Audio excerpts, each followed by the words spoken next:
And again, we just want to welcome everybody to our office hours for November. I'm Dee Dee Howes, and Helen and Stacy say hello. Hello. Hello. So we have Stacy Smith on with us today. Most of you know she is our early childhood special education expert, and she's joining us. So if you have any burning preschool questions, it's your lucky day because Stacy's here. So we have a few things we're going to walk through, and then obviously at any point in time, you can unmute yourself and ask questions. The things we're going to cover today are actually, Helen, why don't you walk us through what today's topics are and tell people why we're talking about these? Okay, welcome everyone. Our topics today, actually, when we did our IEP and transition training, we said we would address certain things in our office hours. We did follow up with individual people because we knew from the IEP there was a little bit of a delay for office hours. However, in between that time, we did get some emails asking about accommodations versus modifications, and that was something that came up in IEP training, benchmarks versus objectives, alternate assessment, and the new decision-making tool. And then we have a virtual IEP tip sheet and take-home packets, remote, homebound, homeschooling. We're going to talk about the difference, and we have some resources, these resources at the end of our Zoom today.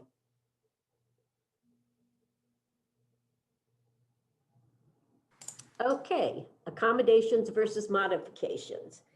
And I just want to say, last year during the school year before COVID hit, OEC was forming a committee to talk about accommodations versus modifications because there still is some differing opinions out there, even amongst SST people. However, due to COVID, that has not taken place yet. I do think they're still planning that, but I'm sure that won't be till the end of well, not the end of 2020, it will be in 2021, 21. Anyhow, what we wanted to do, because I know sometimes this becomes an issue with some gen ed teachers too, more likely to happen at the high school level, but just basics. For an accommodation, it's really just reducing the amount of work for a child. You're holding them to the same level of performance in all areas. So the student will be able to access the curriculum. So basically, you're just giving them an accommodation. That might be an accommodation for extra time. It might be not so many questions to answer. And people always get a little confused with that. And I do think gen ed teachers think, not all, at times that maybe that is cheating. However, it's not. It's reducing the number of problems as long as those problems or whatever it is you're giving the child is the same as the gen ed student as far as the quality of the question, the curriculum. Dee Dee always likes to give a math example of, say the student was learning times tables and division. Now, if you gave less problems, but you incorporated both the times table and the division problems, you're still expecting that student to do the same amount of content as the other student. Now, if you gave the student only times tables because they couldn't do division, then that would be a modification. And Dee Dee, I'm going to ask you if you want to jump in here because you're usually good at explaining the accommodations. Sure. So that's exactly right.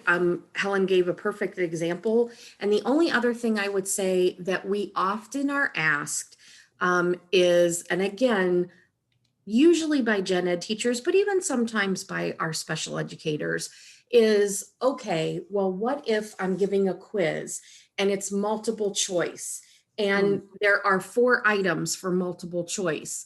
And we are often asked, are you saying that if we reduce those items to 2 or 3, that that's an accommodation. And sometimes people say that's not fair. And we always have to go back to remembering, obviously, the definition of fair. For special ed students, for students with disabilities, our goal through accommodations is to remove the barrier for them.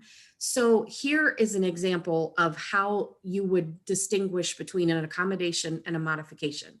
So let's say you're giving a science test, and I'm just thinking off the top of my head. You ask, the quiz item is, what is photosynthesis? And your choices are, it's the transition of sunlight into fuel for a plant that goes through blah blah blah.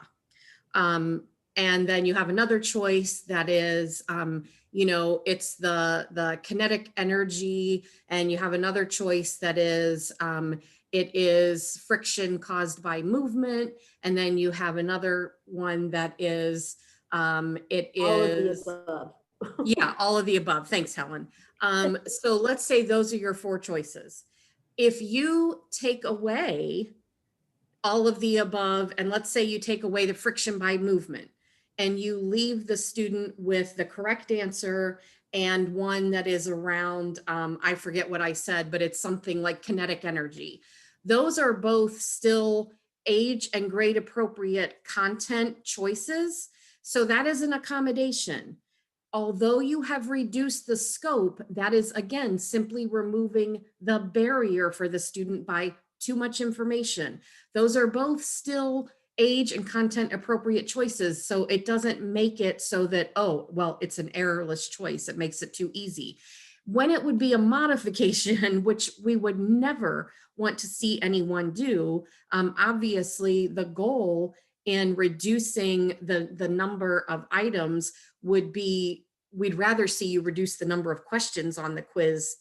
But if you made it so that the students' choices were the transition of energy from sunlight through the plant system, turning into, nutrients for the plant, or however, you would describe that. That's not a great description of photosynthesis, but you get the idea. And then your other choices were things like, talking to your neighbor, or something that was painfully ridiculous. Like if you asked a question about, what is a car? Right. And it was that, the correct answer was a vehicle that moves. And then you had choices like a dessert that you eat, or a movie that you watch. Well, we shouldn't say that because there is a movie named Cars, but if you had something ridiculous like, I don't know, a pillow that you sleep on, obviously that is not an accommodation because you have changed the appropriateness of the content. If you keep the choices grade and content appropriate, but you just reduce the number of choices, that's still an accommodation. And that's one that we get pushback on, I would say, the most often. And that's why, because people immediately have that sort of instinctual reaction that, oh, that's not fair. But it is fair, again, because if a student has difficulty in processing that much information, and they have difficulty, processing where they require extra time, it's impossible for them to take in all of that all at once and sort of sift through everything. So again, you could either leave 4 choices for the questions and reduce the number of questions in general, as long as Helen mentioned earlier, you're still covering all of the content that you would be for the other students, just with less items on a test or on a quiz. Or you could also reduce, again, some of those choices. When you start taking out the grade level expectations and the grade level appropriateness of the answers and the choices, now you've moved into the world of modifications because you're simplifying I hope that makes sense for everyone. Does anyone have a question or concern about what we've just described? And I just want to add something in here. If you go to some other state sites and say you were looking at maybe their IEP or looking at how they define accommodations versus modifications, because I have, you will see some of what Ohio says are accommodations. And I think that's possibly why they're looking to go through, get feedback, whatever, with accommodations and versus modifications. They are different in many states. And I think Dee Dee gave a great explanation of what a modification would be. And I think for many of us, especially at the high school level, I would see, rather than reducing the choices, reducing the amount of questions on a student's test, as long as it covered, the what was being taught. But I just kind of wanted to throw that in there because there are different IEP forms, different scenarios for accommodations and modifications in some other states, but this is what it is in Ohio. Thanks. That's a great point, Helen. So again, we have just a couple of visual demonstrations or visual representations of what that looks like. If you've been through IEP training with us, you no doubt have seen these, but it's a good reminder, again, that an accommodation doesn't change the instructional level or the content. It is just removing the barrier of access. So I always give the example of, here you see that obviously some high school students are working through Greek myths. Well, if you have a student who reads at a third grade level, the fact that they can't access the content because of their reading barrier doesn't mean that they can't understand the grade level content for a ninth grader. It simply means that the reading becomes a barrier. So by providing the student audio access, they can still access the same grade level content, but now we've removed the obstacle of the barrier of their reading level that no longer prevents them from being able to comprehend the content. So that is an example of how we would, again, provide an accommodation to allow the student better access. A modification, on the other hand, as we've just talked through, is when the student does have to have a different level of expectation around what they learn, and it is simplified. So you can see on the left, we're obviously doing a compare and contrast here. We are looking at the Athens and the Spartans, and we're asking the students to complete this activity. Whereas a student who needs a modified curriculum that's too much for, again, still accessing, grade level content, but rather than that level of complexity, we're asking them from the extended standards now to address and just identify some characteristics of both the Spartans and the Athens. So it's simplified. We're not asking for the same depth of knowledge in a modification as we are in an accommodation. And then again, this is one that Helen sort of already referenced, that if you gave all the students 30 math problems where they were converting decimals and fractions and they were multiplying and dividing fractions, and I were to say to Helen, you only have to do the even numbered problems. So I've cut it by half. As long as Helen is still doing both converting decimals and fractions and multiplying and dividing fractions, that's an accommodation. All I've done is reduce the amount of work. She's still doing all the same content.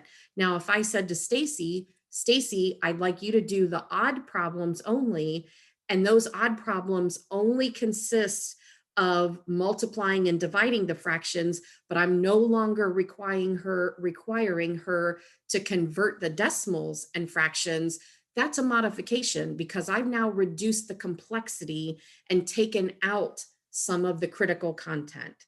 And that again is the best explanation that we can give. And I talked through again, like Helen reiterated, particularly at the high school level, what we would prefer to see instead of reducing choices on a multiple choice, we'd prefer to see reducing the number of questions on a test or a quiz.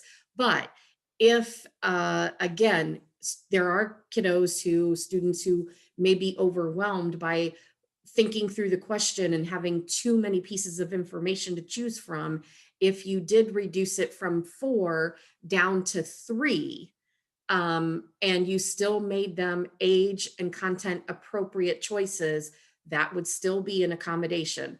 I would rather see you take it from 4 to 3 than down to 2, because then it makes it, they've got a 50-50 chance. Whereas if you had 3 options, they really still have to demonstrate that they know the answer. And I'm sure that Helen would agree with that. So again, that is still an accommodation, not a modification. Yes, I was going to agree, except there was a abundance of noise outside, so I muted.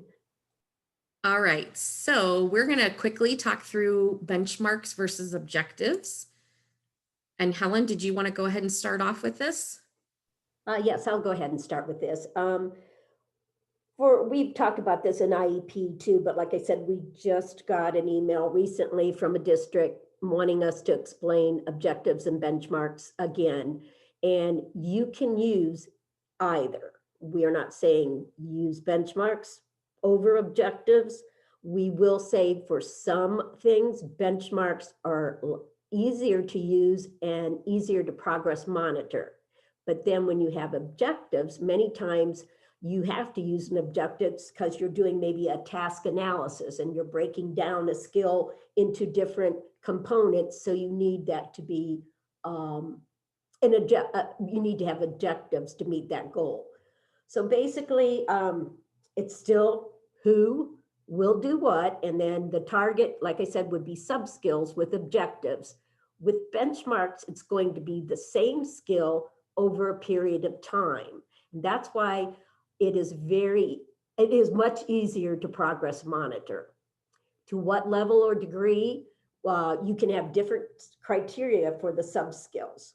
You won't for the benchmarks, what you'll have is possibly increase if you're increasing like a behavior you want to have less interruptions or whatever. You may be increasing that the student is doing it more often. Or if it's a duration of accuracy or something, you may be decreasing that. But you're going to have those benchmarks at a certain percentage, starting off with after your goal that you want to be met by usually the 4 9-week grading periods. Plus, it's a little bit easier to go ahead and look at the benchmarks and know if the student is making a close approximation, if not meeting the benchmark, because after, we'll say, 2 grading periods, if it's really off, you're going to want to amend the IEP. Under what conditions? You'll have different conditions and props for the sub-skills. I kind of said this in the other one, but for the benchmarks, you'll either decrease support or increase the challenge of the task or demands. In what length of time? You'll have shorter time frames, but it will be through the full year. And like I had said earlier with the benchmarks, it's going to be based on periods or quarters. That's why I said a lot of times it's much easier to do progress monitoring with your interims and your 9-week grading periods. I will say before I do the last one, I have heard, and so I will say this, if your district has a preference, we heard this in one training, why they didn't want their teachers using benchmarks, you go forth with what your district says. And then the last one is measured by your objectives are going to be based on a sub-skill, and basically you're going to have the same measurement for each benchmark. You're just either increasing the amount or decreasing the amount.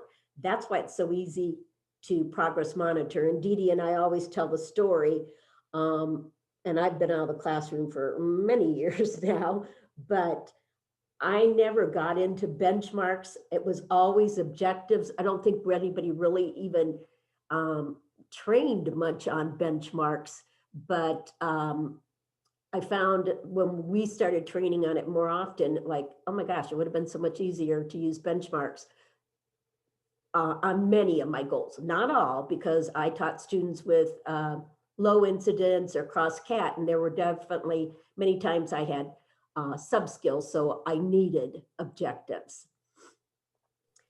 Yeah, that's a great point, Helen, that we look back and think, wow, there were lots of goals that we wrote that we could have used benchmarks and we didn't realize. And as Helen mentioned, if your district, has a policy that they don't want you to use benchmarks for academic goals, but only for behavior, we do know of a district or two that choose to do that.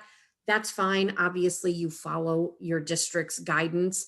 However, we do want to dispel any misconception that, if you use benchmarks, that the student has to achieve Right. a certain level by the first 9 weeks, or you need to amend the IEP. You don't have to put dates in. You are simply marking, what those benchmark levels would be. And we're going to show you an example next. Obviously, the same rule applies for benchmarks as it does for objectives. If you go through 2 consecutive grading periods and a student is not making adequate progress, that doesn't matter if you're using benchmarks or objectives. The team needs to reconvene and take a look at that and make some kind of change to the IEP, whether that's tweaking the goal or looking at the SDI or the accommodations. Something needs to be done. Or conversely, if the student masters a goal early, that Right. same rule applies whether you're using benchmarks or objectives. So don't think that if you use benchmarks, that if they don't hit the first benchmark at the first 9 weeks, oh my gosh, no, now we're in a position where we immediately have to amend the IEP. They might hit it a week and a half later. And we all know that. We've all experienced where students kind of seem to not be getting it. And then all of a sudden the light bulb goes off, it clicks, and they start making, rapid progress. Again, our general rule of thumb is, if you go 2 grading periods or even, a grading period and into an interim and nothing is happening, then you should be looking at that IEP and looking at that goal more closely, regardless of whether it's objectives or benchmarks. So we just wanted to clarify that. Yeah, absolutely. And back a few years ago, you did have to use dates on benchmarks. That is not, as Dee Dee said, you do not now, but that was in the past. And I think that's why people kind of shied away. But it's the same thing with objectives. You may not have dates, and you don't anymore with benchmarks, but if you're not seeing any progress within the first two, within the 9 weeks period, you're going to want to start looking closer at what you have for the student's goal. And Dee Dee, I'm Right. going to let you go ahead with the examples. Okay, so and again, we apologize if this is a repeat if you've been through training with us, but we know not everyone has. Here's an example of where we've described what happens when a student is agitated, that the goal would be for the student to use one of the calming strategies. Now, obviously, you've already taught these calming strategies to the student, and the goal is just for the student to select one and utilize it to help calm him or herself. So that when you give the student a verbal or visual prompt, when you can see that the student is agitated, that the student would utilize one of these, either the 5 count deep breathing, dropping shoulders and completing neck rolls, positive self-talk, massaging hands, or listening to music. And we would want the student to do that 80% of opportunities over a period of 9 weeks. So if we were to benchmark that out, we literally would just be starting at a lower level of successful attempts. So initially we would want to see the student do that 50% of opportunities, and then we'd increase to 60, and then to 70, and then obviously back up to 80. So again, The skill doesn't change at all. The target doesn't change at all. It's just the level of success, the number of times the student does it, or the percentage of opportunities that the student performs it will gradually increase. Another way to do this is if you were trying to eliminate or reduce an unacceptable behavior, you might write a goal that is decreasing a student's, occurrence of behavior, or you might write a goal where you're decreasing the level of dependence, where you are going from, a student needing hand over hand support down to just a visual or verbal cue. So you could write it that way, or you could write it where, again, that the student needs prompting, starting off with 6 prompts, reducing down to 1 prompt. So there are lots of ways that you can use those benchmarks, again, to either increase or decrease, depending on what you're focusing on. Okay, so I'm going to pause because, again, we don't want to overload you with examples if this is something you feel really confident and comfortable with. So we're just going to ask, you can either unmute and share, or you can type in the chat to let us know if you'd like us to walk through a couple more examples of benchmarks versus objectives. If no one on feels like they need that, then we'll just skip over those. So if you would kindly just take to the chat and let us know that you are good to go, or you'd like to see the examples, then we will proceed accordingly.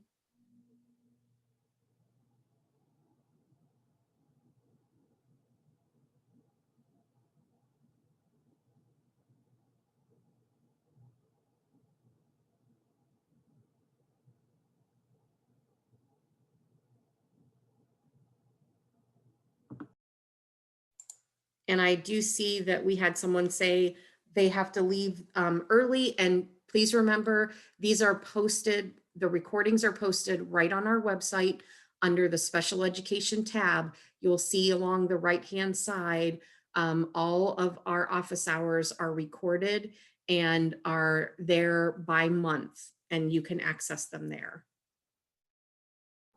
Dee Dee, I just saw someone else put in, they use benchmarks most of the time and they don't really need any more examples.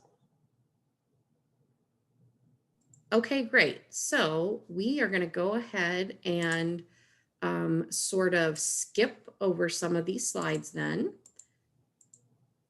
since everybody's feeling pretty comfortable. And we're going to talk a little bit more about alternate assessment. We know that's the hot topic of the day. So I'm going to turn things over to Helen for a minute, and then we'll continue on.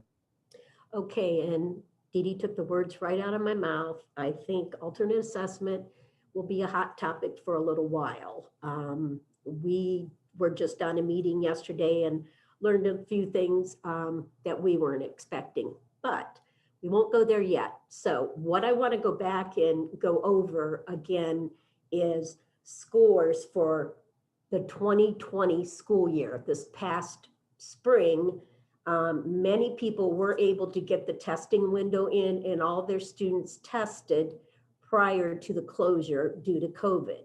However, across the state of Ohio, many people did not.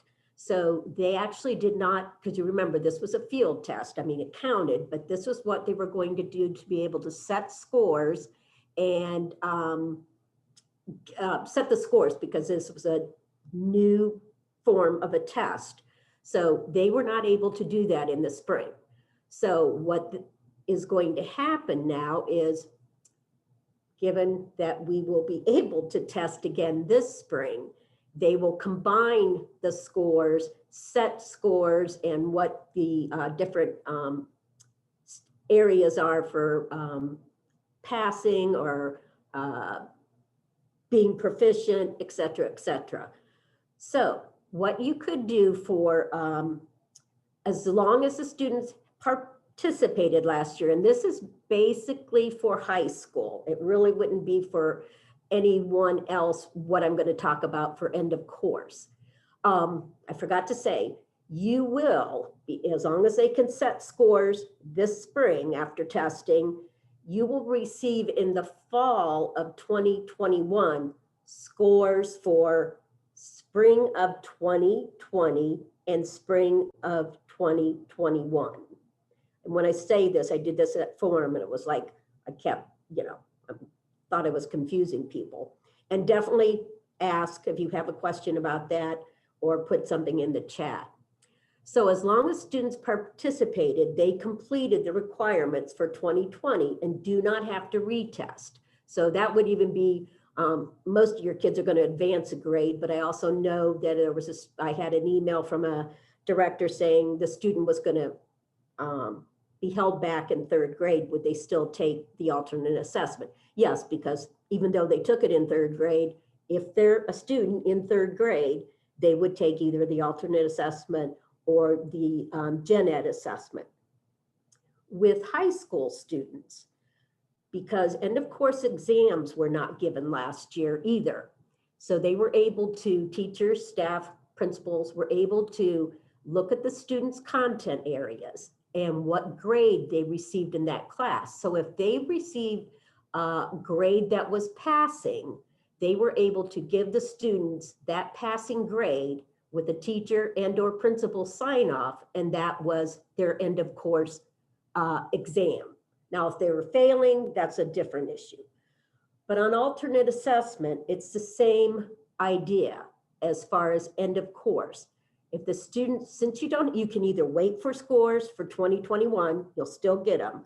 But if it's a high school student and say they're nearing graduation, you can take their 4 content areas that would have been tested, math, language arts, social studies, science, and whatever grade you would have given them in the spring for that content area. And I know most of the time we do not fail students on alternate assessment. You would have a grade and that can go as the student's grade for alternate assessment spring of 2020.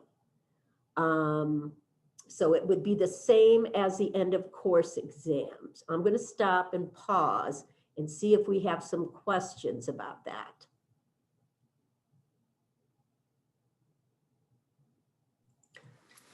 Okay, I don't think we do. All right then. Okay, so if we, everybody I'm sorry, I have a question. Okay, go ahead. When you said in the fall of 2021, we'll get scores for both springs, last spring and this spring, Yeah. is that for all grades or is that just high school we're talking about still? No, that should be for all grades. That's everybody. Okay, Yeah, thank because you. they just didn't have enough completed tests to be able to set cut scores and whatever for this year. So once again, even though the testing counts, we are calling the spring of 2021 alternate assessment 2.0 field test. Does that make sense? Thank you. Okay. Yes. Thanks.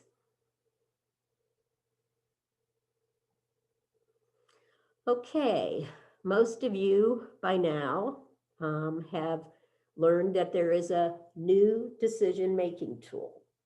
We've had a lot of questions from people that have gone through this or have been looking at it.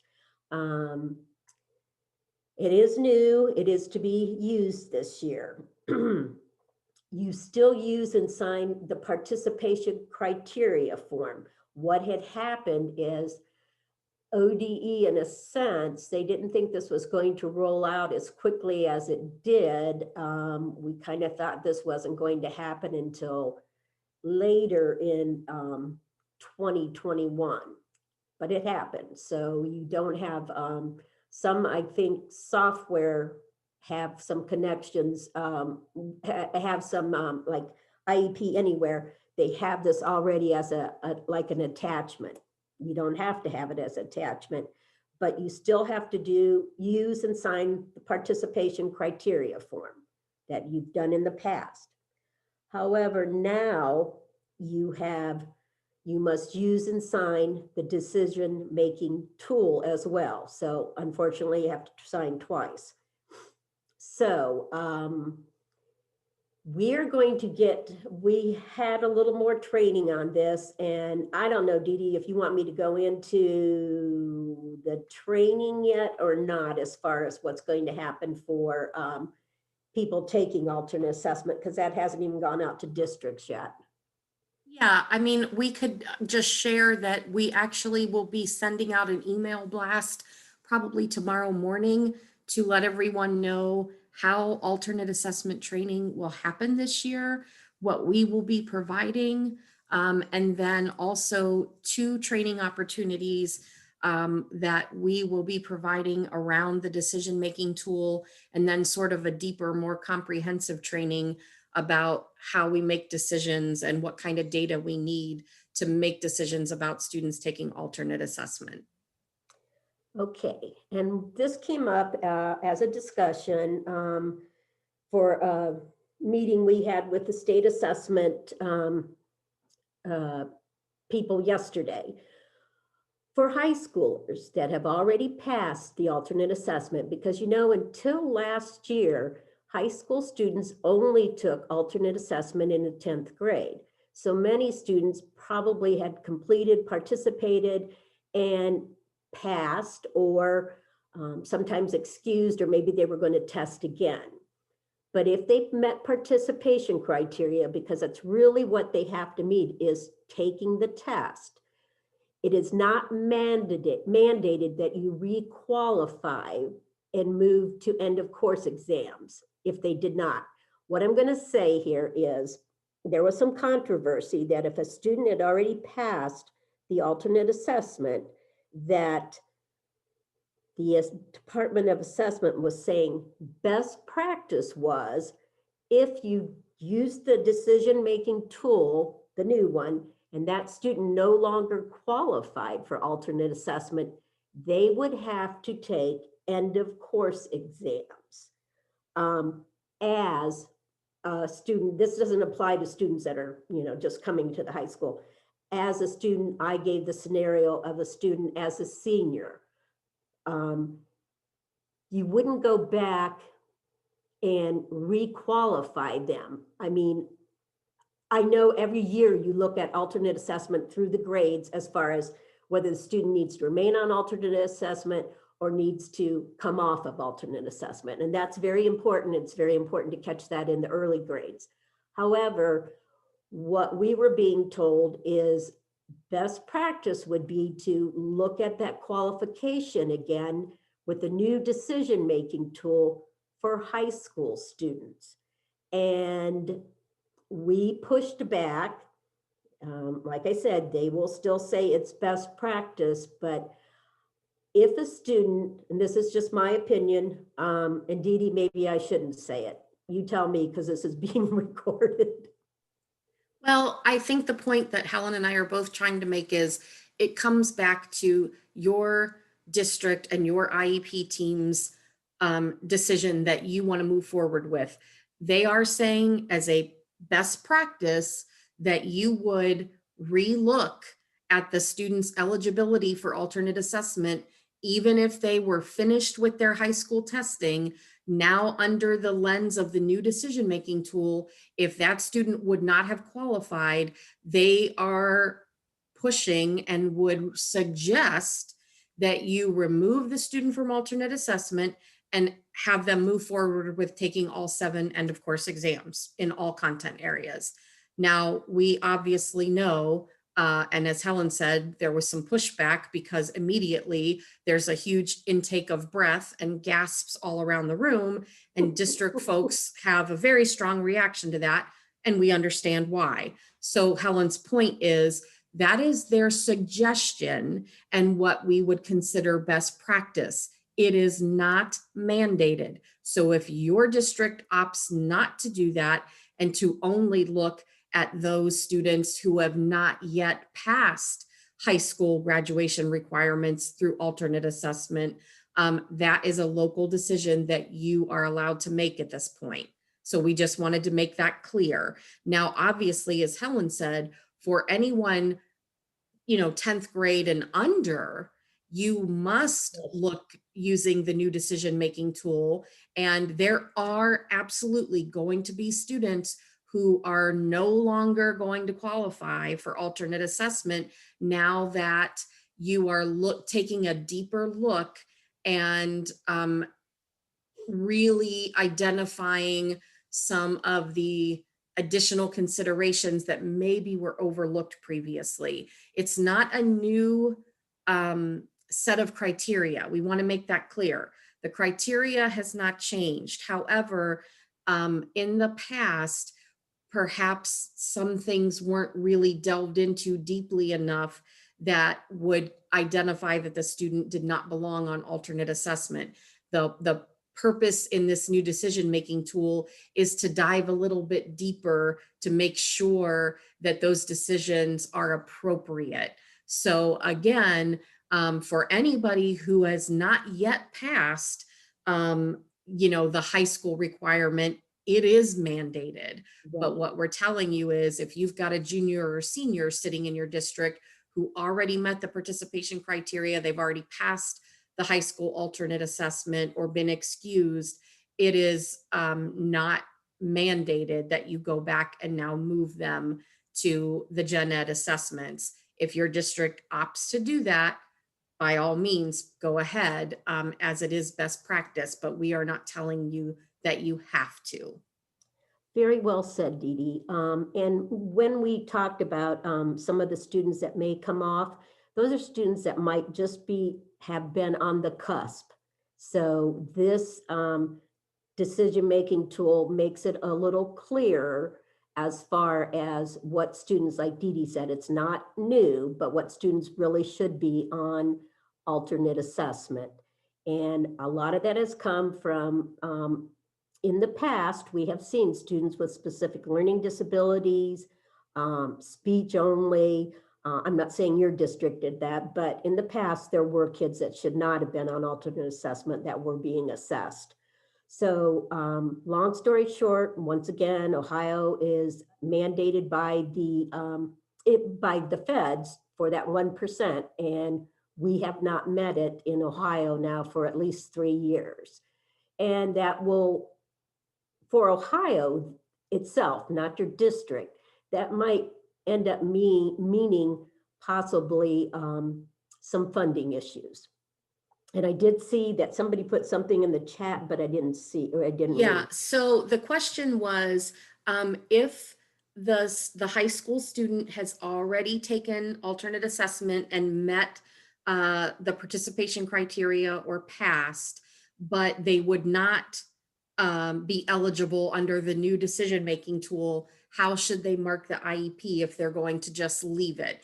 And you would just simply do what you would do in all the years prior. You continue to mark alternate assessment, and there's a place to indicate the date that the student met Right. the participation. So, and that will never change, at least not that we know of, that you would always want to mark that on subsequent IEPs, because here's a real example where I ran into a situation where a district had not marked that the student had passed and put the date on those subsequent IEPs, and the student stayed on until they were 22. Well, in the student's final year, they had transitioned to a different district, and we didn't have a record to know whether or not they had participated in alternate assessment previously. So I had to go back, to the former district and dig through old IEPs to find evidence that the student in fact had participated and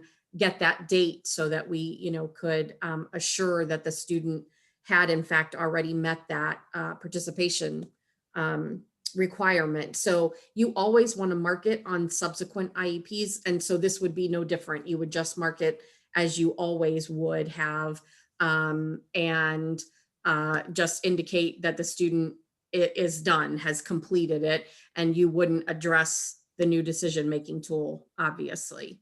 Yeah, and just like Dee Dee said, I've had calls from career tech centers, even back to when we had the old OGT, that, they get the student as a senior and it isn't marked that they had completed the testing with the date. And, are we supposed to test them again?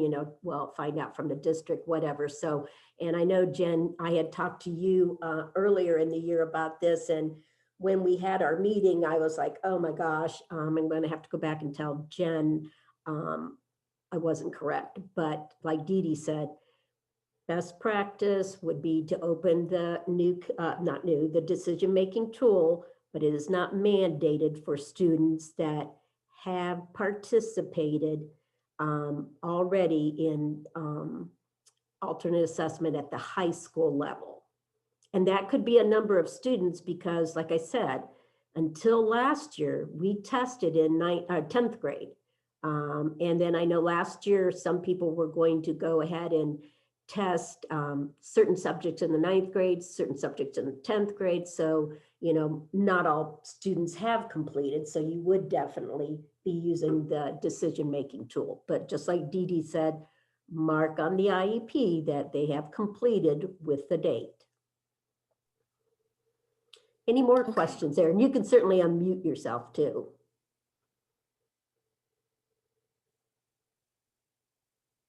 Okay.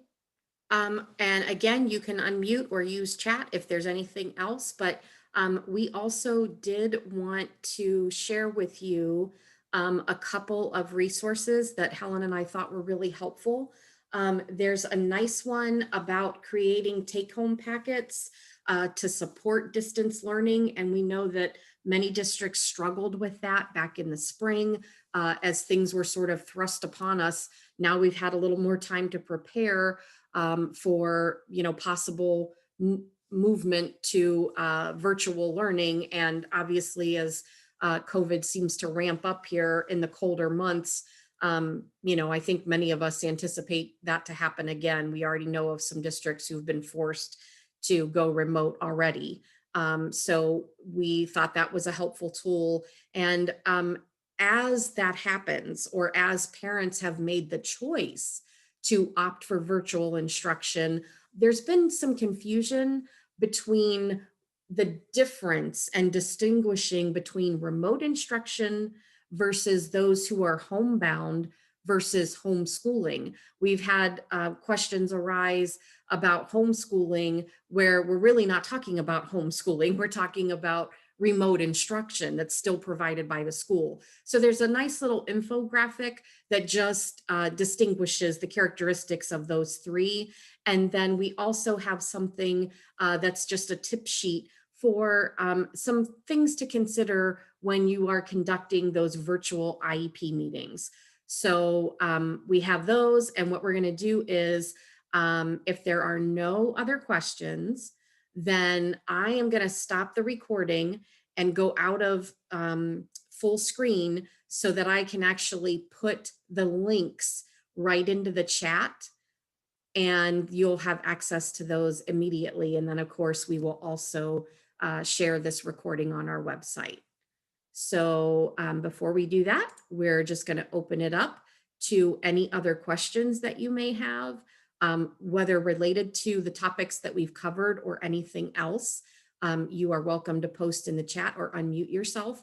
And I did just put a little blurb in here so that you would know some of these background pictures that you're seeing. If you're looking for something that's safe and social distanced, an activity to do, all of the pictures that you've seen today, I took from the covered bridge tour in Ashtabula County that you can do on your own. You can actually follow an app on your phone or go on the website and go from covered bridge to covered bridge. So all of the photos that you're seeing today are from that covered bridge tour.